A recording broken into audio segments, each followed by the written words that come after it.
자, 코인 시장 이렇게 바뀔 겁니다. 라고 했죠. 한국은 이제 대선이 실시가 되고요. 새로운 정부가 출범을 합니다. 그래서 지금까지 규제 일변도의 코인 시장이었는데 바뀔 거라는 건 너무나 명확하합니다. 누가 되던 간에 다들 코인 시장을 잡으려고 하고 있고요. 표와도 연결됐기 때문에 게다가 우리나라가 금융정책을 시행할 때 가장 중요한 기준점이 되는 미국의 금융정책, 미국의 어떤 정책적 방향이 이미 친코인 쪽으로 돌아섰기 때문에 우리나라도 그렇게 따라갈 겁니다. 제가 일전에도 말씀드린 적이 있지만요. 제가 금융위원회 출입을 할 때 보도자료에서 많이 봤던 여러 문구 중에 하나가 해외 선진 사례를 참고하여 란 부분이 굉장히 많이 들어갑니다. 그 선진 사례 가운데는 당연히 미국 사례가 많이 들어가고 있고요. 그렇기 때문에 지금까지 어떻게 보자면 좀 안 했으면 좋겠어. 이 시장 안 커졌으면 좋겠어. 라는 스탠스였다면 이제는 바뀔 거라는 거죠.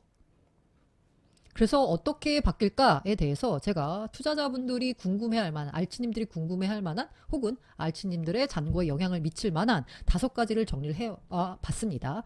처음부터 말씀을 드리자면 가장 요즘 그 코인 관련돼 가지고 뜨겁게 논란이 되고 있는 건 원화 스테이블 코인이잖아요. 그런데 저는 이 부분에 대해서는 그냥 여기 5가지 중에서 뺐어요. 왜냐하면 원화 스테이블은 사업자나 아니면 통화 주권 측면에서 굉장히 중요한 문제이지만 사실 투자자 관점에서 봤을 때는 원화 스테이블 코인이 발행된다라고 해서 수혜를 볼 만한 내 잔고에 영향을 미칠 만한 뭔가가 없습니다. 실질적으로 투자자에겐 영향을 미칠 그 여지가 별로 없기 때문에 그건 차치하고 제가 5가지를 정리해봤습니다. 첫 번째가 법인 계좌 허용입니다.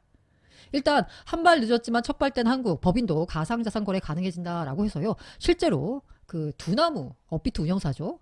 그 다음에 월드비전 있죠. 월드비전이 이더리움 0.55 이더리움을 갖고 있었습니다. 아마 더 많이 갖고 있을 것 같아요. 코인을 통한 후원도 받도록 했다라는 뭐 이런 얘기도 나오고 있으니까.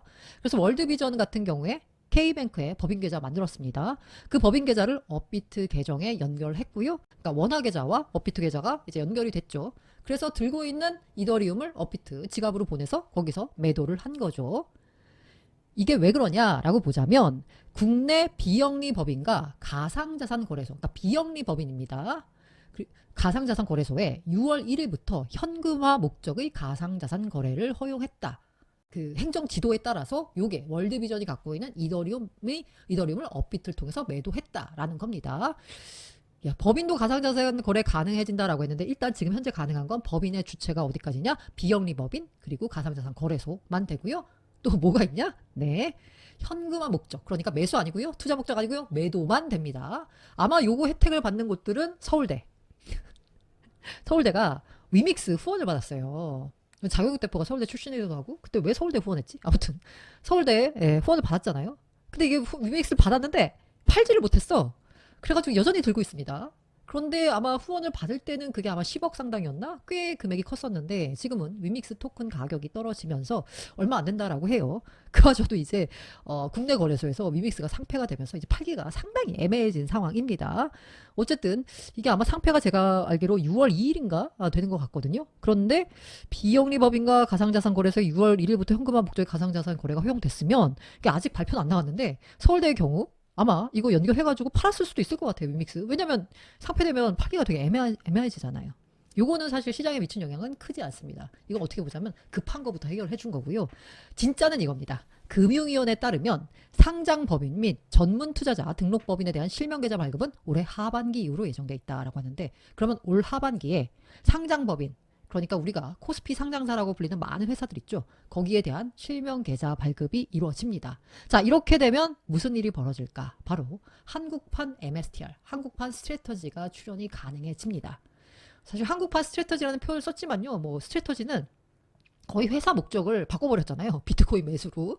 그런데 요거까지는 아니더라도 그냥 뭐 테슬라 정도 아니면은 일본에 상장된 이제 넥슨 지주사 그러니까 자신들의 재무제표에다가 비트코인을 투자하는 그리고 자신들 재무제표에 예를 들면 뭐 미국채가 있고 뭐 예금이 있고 뭐 이렇게 들고 갈 거 아니에요. 거기에 비트코인을 포함하는 한국판 MSTR이 출연할 수도 있다라는 생각이 듭니다.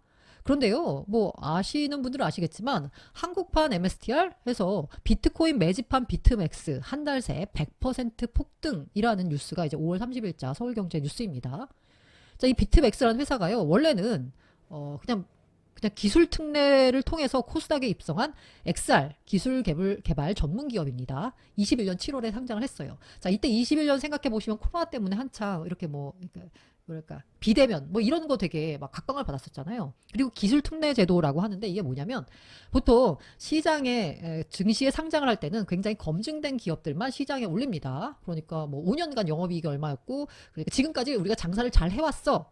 를 기준으로 해가지고 상장을 시켜요. 요게 상장 기준이 뭐냐면 코스피가 조금 빡시고요. 코스닥은 그나마 조금 느슨한데 어쨌든 돈을 버는 회사들을 상장을 시키는 게 기본이에요. 그런데 이렇게 되니까 야, 이 돈을 버는 회사가 아니라 앞으로 기술이 있어서 돈을 많이 벌 것 같은데 그래서 상장을 해가지고 자금을 모집을 해서 더 투자를 해가지고 회사가 더 커져 나가야 되는데 아니 이놈의 상장 제도가 보자면 돈을 버는 회사들만 일단 돈을 벌어야지 상장이 되니까 이게 기술을 갖고 있어서 앞으로 미래가 유망한 창창한 회사가 정작 자본시장에서 자본을 조달 못하는 이런 안타까운 일이 벌어지지 않겠느냐라면서 코스닥이 이게 나스닥, 아니, 테슬라 상장제도 뭐 이런 이제 표현을 썼는데 요걸 도입을 했어요. 그러니까 기술, 진짜 유망한 기술이 있으면 지금까지 실적이 없어도 상장을 시켜주겠다라는 게 바로 기술 특례 제도인데 요걸 통해서 코스닥에 입성을 했죠. 그러면 요 기술을 바탕으로 해서 회사가 자본 넣은 다음에 투자해가지고 이제 돈을 잘 벌면 되잖아요. 그럼 이제 주가가 쭉쭉쭉 갈 텐데 안타깝게도 이 회사는 일단 상장을 하긴 했는데 네. 이게 지금 현재 상장 이후의 그래프입니다. 상장해가지고 약간 떨어졌다가 그 다음에 다시 뭔가 테마를 탔나요? 쭉 올랐다가 이후로 보시면 아시겠지만 주가가 쭉 떨어지고 있어요. 아, 그래서 이 회사를 보자면요. 상장 당시 3만 7천 넘게 치솟았던 주가는 올 초 1,000원대까지 내려앉았다. 시가총액이 보자면요. 그 몇천억 단위에서 지금 500억도 안 되는 회사로 쪼그라들었어요. 그러다 보니까 이 회사가 어떻게 했냐. 기존 사업 모델의 한계를 느낀 비트맥스가 2월부터 본격적으로 비트코인 투자 사업에 뛰어들었다라고 했습니다. 야, 스트래터지를 본 거죠. 스트래터지 보니까 빌빌 기다가 비트코인 사기 시작하면서 갑자기 주가가 폭등을 하더니 물론 윈터 때는 좀 주가가 가라앉았지만 결국 비트코인이 사상 최고가 경신하면서 했더니 주가가 막 올라서 막 그 이전에 그 IT 버블 때도 닷컴 버블 때도 이루지 못한 주가 수준을 이미 넘어서서 신고가 막 달성하고 난리가 나니까 그거 우리가 살 길이다라고 해서 비트코인 투자 사업에 뛰어들었죠. 그리고 사명도 기존 맥스트에서 비트코인과 연관이 짙은 비트맥스로 변경을 했고요. 그러다 보니까 비트맥스가 비트코인 비축 전략으로 최근 1년 새 주가가 140% 넘게 급등을 했습니다. 제가 이게 상장 이후의 주가 흐름인데요. 이게 최근에 해서 지난해 말부터 보자면 이게 뭐 지지부진하다가요. 여기 보시면 2월 달부터 비트코인 사겠다라고 하니까 갑자기 급등했어요. 그러고 나서 좀 지지부진하다가 최근에 비트코인이 신고가를 경신하니까 다시 급등을 했습니다. 자, 요거 보자면요. 비트맥스 같은 회사들이 지금 현재는 한국판 스트래터지라는 표현을 썼는데 지금 현재로서는 스트래터지에는 한참 못 미치는 뭔가 기존 사업이 안 되니까 비트코인을 어떻게 한번 내가 이뤄서 보겠다라고 하는 회사가 현재 한국판 스트래터지를 꿈꾸고 있습니다. 그런데 이 회사가 돈이 어디서 나서 비트코인을 사느냐? 이것도 역시나 전환사채 발행하고 뭔가 빚을 내가지고 비트코인 사겠다라고 하고 있어요. 그런데 이제 문제가 뭐냐면 그래서 주가가 뛰긴 뛰었어. 그런데 거래소는 최근 15일간 주가가 118.73% 상승한 비트맥스를 소수 계좌 매수 관여 과다 종목 투자 주기 종목으로 지정했다. 소수 계좌 매수 관여 과다 종목. 뭐예요? 작전 들어갔다라는 거죠. 재료가 비트코인 매수라는 재료를 가지고 소수 계좌가 집중적으로 가격을 끌어올렸다라는 겁니다. 그러면 이 회사가 돈이 어디서 나서 비트코인 사느냐? 결국 빚내서 주식 팔아서 비트코인을 사겠죠. 그럼 사면은 지금 스트래터지야. 지금 매수 단가가 뭐 비쌀 때도 샀는데 워낙 쌀 때 산 게 있어가지고 아직도 7만 달러가 안 되잖아요. 근데 이 회사의 비트코인 매수 단가는 한국 돈으로 치자면 1억 5천 왔다 갔다 하겠죠. 이미 굉장히 비싼 가격에 비트코인을 사서 쟁여두는 게 과연 이 회사에 어떤 부가가치를 줄 수 있느냐에 대해서 의문입니다. 지금 현재 야, 법인 계좌 허용 이렇게 되면 한국판 스트래터지 출원하는 거 아니야? 이미 출원했는데 무슨 소리야? 라고 하면 제가 드리는 말씀은 이렇게 뭔가 기존 사업이 안 되니까 비트코인으로 어떻게 해가지고 한번 주가 조작을 통해가지고 한번 살아나 보려고 하는 회사 말고요. 진짜로 회사가 돈이 있는데 이 돈을 배분을 할 때 비트코인에도 배분하는 그런 약간 쉽게 말해서 삼성전자가 자기 재무제표에 비트코인을 추가한다던가 뭐 이런 회사가 나오지 않을까를 꿈꾸는 거고요. 다만 지금 현재로서 나타나는 모습은 워낙 비트코인을 매수한 스트래터지 기업의 주가가 급등했고요.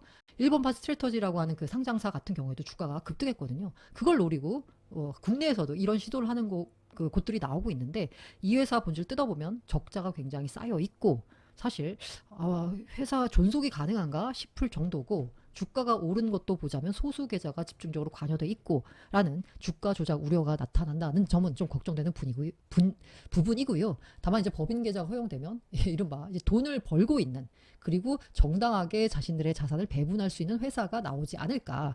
그리고 그런 회사 중에 하나가 저는 삼성전자 같은 곳들이 되길 희망합니다. 삼성전자가 그래서 자사주 매입하지 말고 그 자사주 매입할 돈으로 비트를 사라 라는 말씀을 드리고 싶습니다.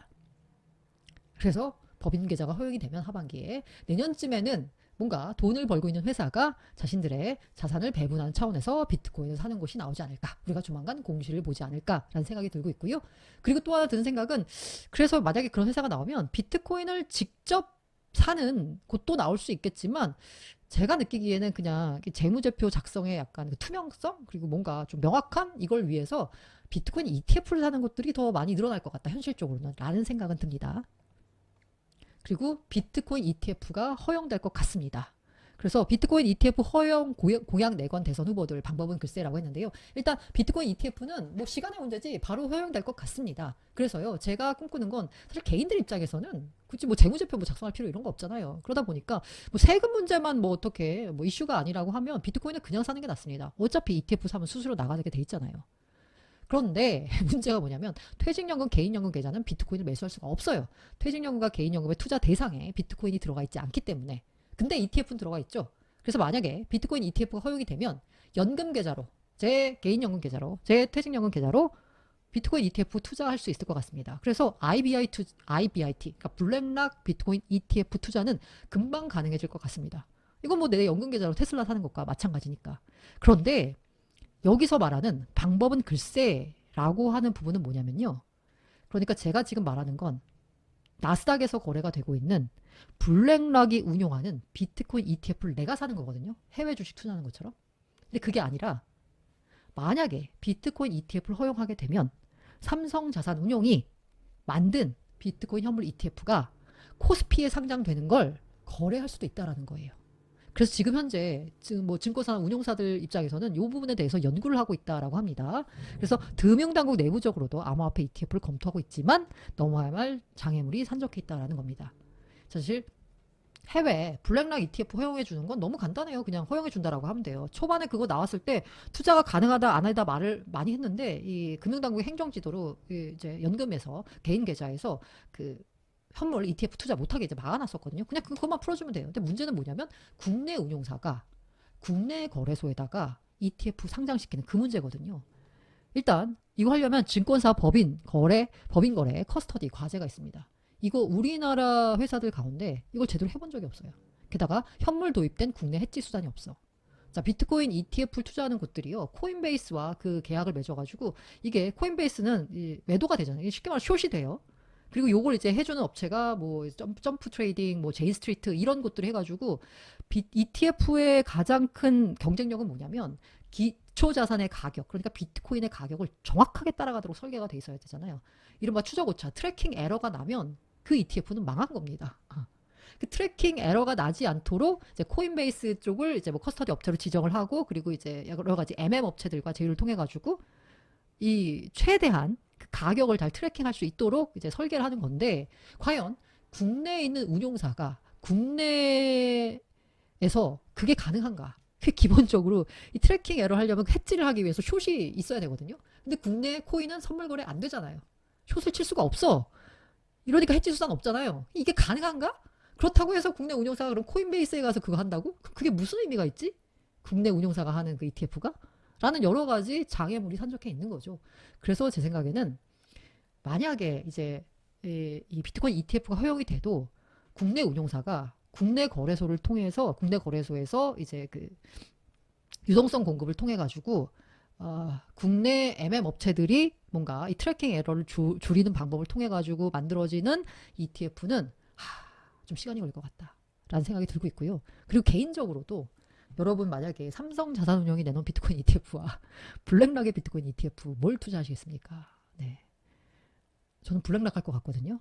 다만 요게 이제 만약에 이 세금 문제가 약간 걸려 있다면 삼성자산운용 걸 할 수도 있을 것 같아요. 그런데 초반에는 들어가기가 좀 찜찜하죠. 왜냐면 얘네가 얼마나 잘하는지 이게 입증이 안 됐잖아요. 그래서 아마 투자했던 투자 이력이 쌓일 때까지는 요거 조금 지켜보지 않을까. 라는 생각이 듭니다. 어쨌든 갈 길은 멀다. 그런데 이제 투자자 입장에서 만약에 비트코인 ETF가 허용이 된다라고 하면 개인 입장에서는요. 본인의 연금 계좌로 비트코인에 투자할 수 있는 길이 열렸다라는 생각이 듭니다.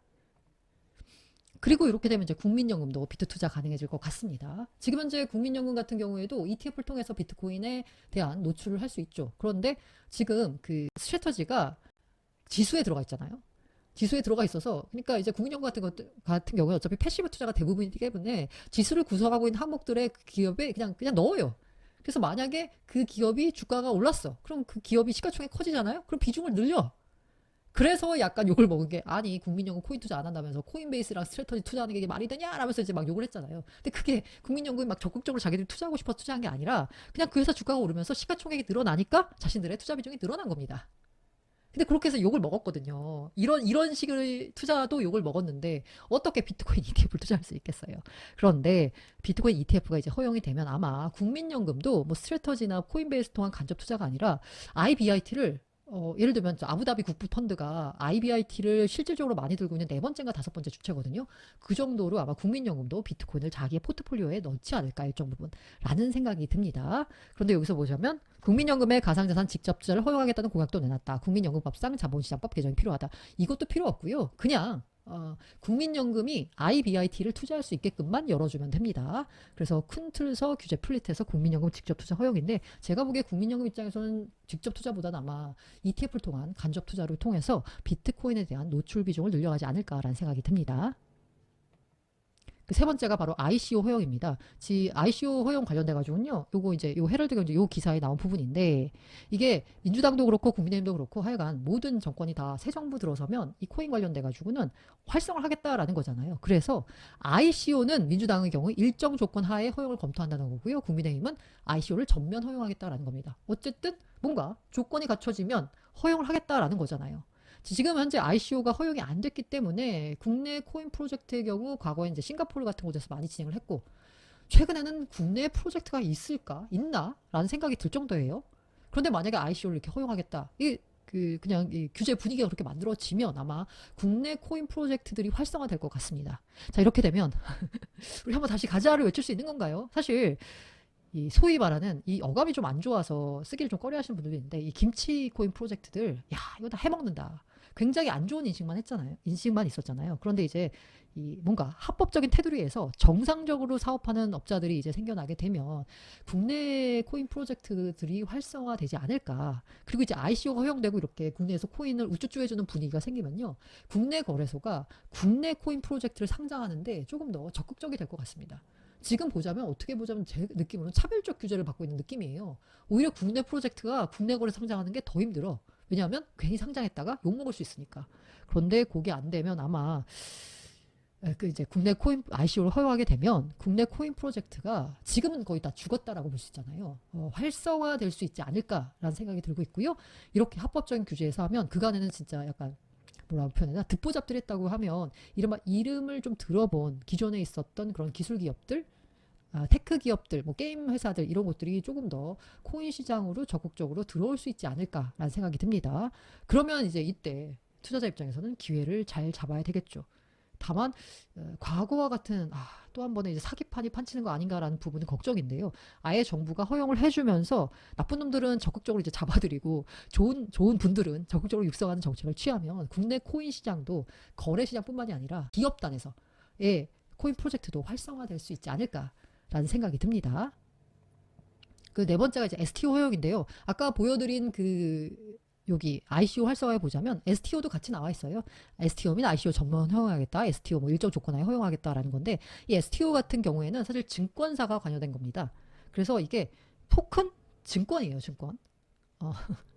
제가 그런 말씀을 드리는데 카레맛 똥하고 똥맛 카레하고 뭘 드시겠어요? 똥맛 카레죠. 어쨌든 카레잖아요. 똥맛이 나도. 그렇다고 카레 맛이 난다고 똥을 먹을 순 없잖아요. 한국말은 끝이 중요합니다. 그런데 우리는 이게 토큰 증권이에요.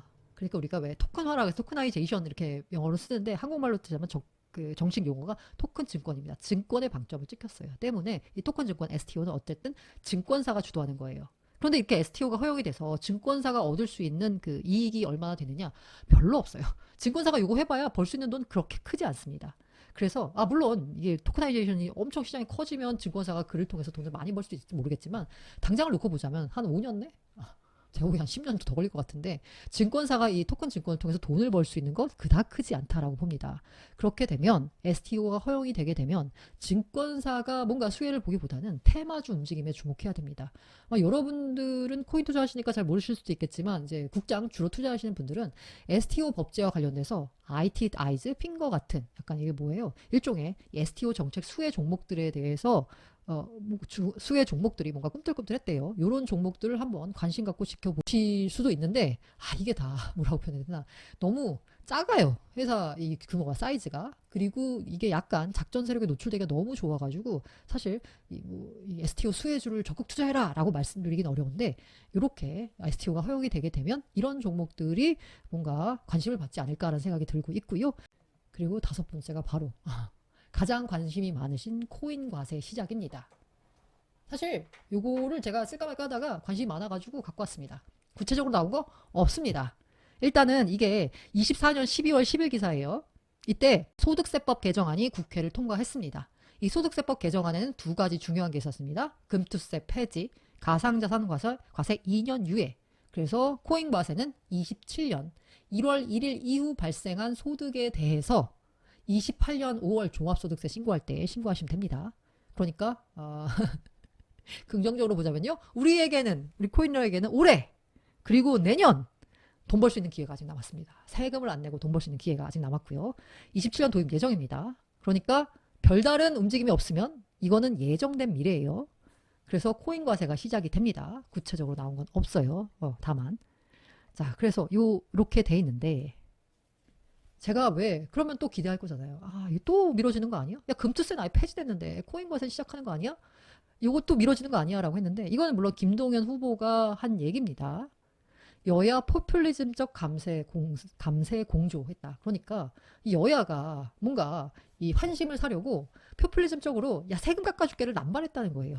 그 대표적인 예가 금투세 폐지, 증권거래세 인하, 코인과세 2년 유예 등을 포퓰리즘 감세의 사례로 들었습니다. 사실 이번 누구나 예상할 게 있듯이 경제가 별로 안 좋잖아요. 그러다 보니까 정부가 돈을 쏟아 부어서 경기를 살려야 돼요. 그러면 돈이 어디서 나오냐? 돈을 쏟아부어야 되는데 돈 나올 구멍은 없어. 게다가 기왕에 나오고 있던 돈도 자꾸 감세인데 왜냐하면 이제 표를 얻어야 되니까. 정부가 돈은 없는데 돈 써야 돼. 그럼 어딘가에서 돈을 걷어야 되잖아요. 그러면 어디서 돈을 걷을까요? 가장 저항이 적은 곳에서 돈을 걷게 돼 있습니다. 자, 이게 이재명 후보가요. 지난번에 이제 말씀드린 경제 전문 유튜버들과 만났는데 왜 꼭 나를 껴달라는 건 아니고 왜 코인 쪽은 안 껴줬냐라고 제가 말씀을 드렸던 그 행사입니다. 거기서 무슨 말을 했냐면 이재명 후보가 주식 장기 보유자에게 세제 혜택을 주고 부동산은 세금으로 억제하기보단 공급 확대가 해법이다라고 말했어요. 자, 여기 요 얘기를 보자면요. 주식 장기 보유자에게 세제 혜택을 준다. 지금은 주식 장기 보유자에게 세제 혜택을 주고 말고 할 게 없습니다. 왜? 주식 매매 차익에 대해서는 세금을 내지 않아요. 대주주만 세금을 내고 있습니다. 그러니까 대부분 세금을 안 낸다라고 보시면 돼요. 그럼 장기 보유 특별공제는 뭘 전제한 말이냐? 금투세를 전제한 말입니다. 금투세를 도입했을 때 전문가들이 많이 아쉬워했던 부분 중에 하나가 장기 보유에 대한 특별공제가 없다. 미국 같은 경우에는 이 보유 기간이 얼마냐에 따라서 이 세율이 달라지거든요. 그러니까 이 세율 조정을 통해서 미국 같은 경우에는 이 투자자들의 장기 보유 문화를 이렇게 유도하는 거거든요. 장기 투자 문화를. 사실 투자자들이 이제 장기 투자를 해야지 기업이 자본 조달할 때도 안정적으로 자본 조달할 수 있는 거잖아요. 그래서 그런 쪽으로 가도록 세금이 설계가 돼 있습니다. 그런데 이제 한국의 금투세를 설계할 때 그런 부분이 좀 아쉬웠다라는 얘기가 나왔었는데 그걸 이제 반영을 하겠다는 거죠. 장기 보유자에게 세제 혜택을 준다는 얘기는 금투세를 전제로 한 겁니다. 금투세는 폐지됐어요. 근데 금투세를 전제로 해서 장기 보유 특별공제를 말한 거죠. 그러면 금투세, 이름이 금투세가 아닐 수 있습니다만은 그 비스무리한 주식 매매 차익에 대해서도 세금을 물릴 것 같습니다. 금투세가 폐지됐는데도 말이죠. 그런데 코인은 유예가 됐어요. 유예가 됐으니까 별다른 안 하면 그냥 27년부터 시행을 하면 됩니다. 그리고 아까 제가 말씀드린 대로 가장 저항이 적은 표 나올 곳이 없는 곳에 대한 과세가 현실적이죠. 그런데 이 부동산 관련돼서는 너무 관심들이 많고 저항이 세요.